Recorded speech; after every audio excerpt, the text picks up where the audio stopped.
Rajiv Gandhi international స్టేడియంలో April 17న IPL 10 నేపథ్యంలో హైదరాబాద్ జట్టు ఇంకా పంజాబ్ జట్టు రాత్రి 8 గంటలకు తలపడ్డాయి. ఈ మ్యాచ్లో హైదరాబాద్ 5 వికెట్ల స్వల్ప తేడాతో గెలుపుని సొంతం చేసుకుంది.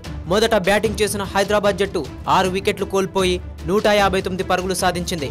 తర్వాత ఫీల్డింగ్ చేసిన హైదరాబాద్ అద్భుతమైన ఆటని కనబరిచింది. మొదటి బంతికే పంజాబ్ జట్టులోని ఆమ్లా వికెట్ తీసింది. 16 పరుగుల వద్ద రెండో వికెట్, 57 పరుగుల వద్ద మూడో వికెట్, 62 పరుగుల వద్ద నాలుగో వికెట్, తర్వాత వరుసగా 5వ వికెట్, 82 పరుగుల వద్ద 6వ వికెట్ తీసింది. పంజాబ్ జట్టులో ప్రతి ఆటగాడు అలా వచ్చి ఇలా వెళ్తుంటే వోహ్రా మాత్రం అర్ధ సెంచరీ దాటి పరుగుల వర్షం కురిపించాడు. కేవలం 45 బంతుల్లో 95 పరుగులు చేసి సెంచరీ వైపు దూసుకుపోయాడు. ఈ జోష్లో తనకు జోడీగా ఉన్న మోహిత్ శర్మ 127 పరుగుల వద్ద క్యాచ్అవుట్ కావడంతో పంజాబ్ 7వ వికెట్ కోల్పోయింది. 144 పరుగుల వద్ద కరియప్ప భువనేశ్వర్ చేతిలో క్లీన్ బౌల్డ్ అయ్యాడు.